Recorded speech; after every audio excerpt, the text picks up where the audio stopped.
guys, welcome back to Teal House Farm. Today we're in the kitchen and I'm going to show you how to make a really basic homemade chicken vegetable soup that we really like to keep on our pantry shelf. So today we're actually going to use leftover turkey. I baked a turkey earlier this week and we're almost got it kind of eaten down, and so we have a little bit of meat left and obviously all the bones. I want you to know that the recipe is exactly the same whether you're using turkey or chicken. They taste very similar, and so you can use this for either. And we are going to do this all from like the very most scratches of scratch. And we are going to start by doing what should be standard practice in every kitchen that wants to save money. We're going to make our own broth. So we have this turkey carcass in the fridge. We're going to take the bones, kind of peel off the leftover meat, save that for our turkey soup that we're going to can, and we are going to make some broth out of these bones. The soup itself I keep really basic because I like to add things after depending on the mood I'm in, right? So the soup today is just going to have the meat, the broth, and it's going to have carrots, onions, and celery, and then we'll also add a few spices that I'll show you. It's really simple. What I like to do when I want to open one to eat is, if I'm using it because I don't feel well and chicken soup is easy on the tummy, I eat it just like that. If I'm wanting to make it into a meal or a lunch for the family, I might add some noodles. Sometimes I like adding lentils. I might add some peas or green beans to add more vegetables. So there's a lot of variety. And so I like to can it really simple. So I have the most basic level soup, and then depending on what I'm in the mood for that day, I can kind of add to it. But like I said before, first step is to make the broth. So let's get that started. First things first, if you're helping mommy in the kitchen, you gotta put your hair up. Nobody wants your hair in their soup. And then we take out the turkey carcass, or what's left of it, and we're gonna get the biggest pot we have, which is a 5-gallon stock pot that goes up on the stove. Note to self, whenever we remodel this kitchen, I am definitely getting a sink deep enough to actually fill my big pots, as we tediously fill them by hand. Annie pulls over a chair and she's gonna help me get our veggie scraps in here. So we save the veggie scraps, peels of onions, potatoes, carrots, celery leaves. We save them all in bags in the freezer just for days like this.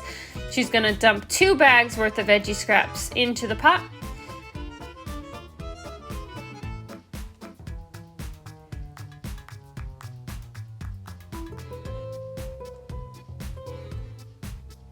And then we're gonna go ahead and pull all the meat that's left off the bones of this turkey. So I do peel the skin off and I put that to the side. It just helps keep some of the fat out of the stock so you don't get fat globules, which just aren't pretty to look at in your stock.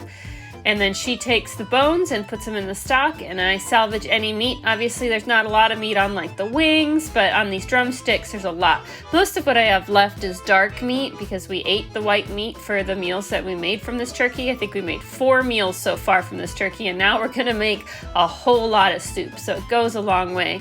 And then the meat that I do have, I'm gonna chop up into bite-sized chunks like you would wanna see in a soup. And we get that set aside. So there's our broth ready to be made. We're gonna put it on high, bring it to a boil, and there's the leftover meat. It's probably about 3 cups of meat there. I'm gonna cover the broth so it can get to a boil faster, and I get a beeswrap cover over that bowl and just stick it in the fridge because it's gonna be a few hours. Stock has been boiled / simmered now for about 2 hours. So we're gonna go ahead, we're gonna cut up all our vegetables for the soup. And the soup part is going to be really easy. So we're going to dice the vegetables up to the size we want them for the soup. And then we're going to strain out all the stuff that's in the stock. So we just have the stock left. And then we're just going to dump everything in the pot, give it a stir, and then we can go ahead and can it. So, because it's going to cook in the jar. So since it's got meat in it, this is a 90-minute canning time for quarts and 75 minutes for pints. So you don't have to worry about pre-cooking the soup. It's going to cook in the jars.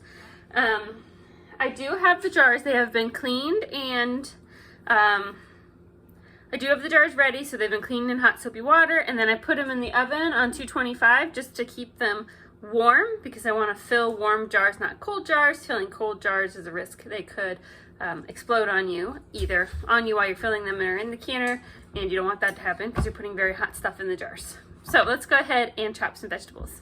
First, we're going to do 1 pack of celery, which I believe is a pound, and I'm going to slice the ribs in half and then dice them into bite-sized pieces.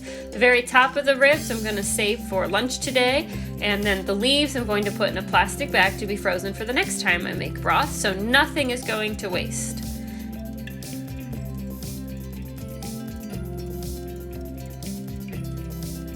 And then we're gonna do 3 onions as well. So the peels again are going in our plastic bag to be frozen. And we're going to chop the onion thinly into bite-sized chunks. We don't want big chunks of onion in our soup.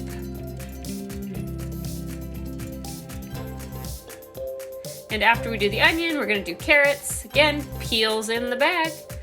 And then we're gonna cut the carrot into bite-sized rounds. And we're gonna do a 2-pound bag today.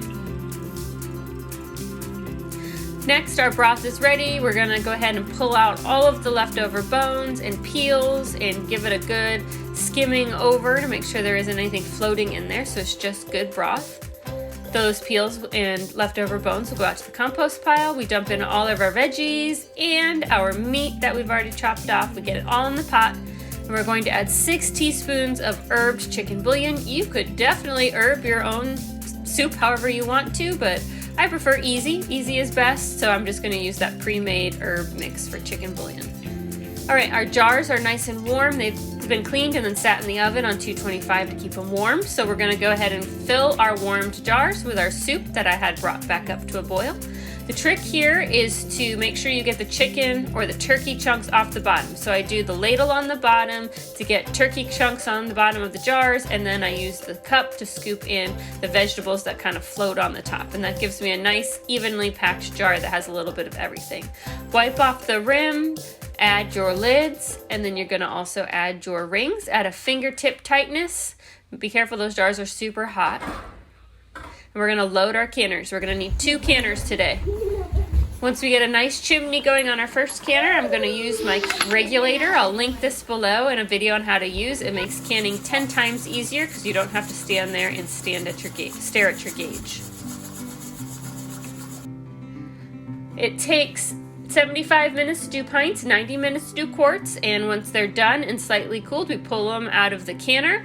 And we're gonna let them sit on the counter for 24 hours, and then we can remove the rings and store them. Reminder, if you do a mixed canner, so if you have some quarts and some pints, you need to make sure you run the canner for the quart time. It's always the longest time.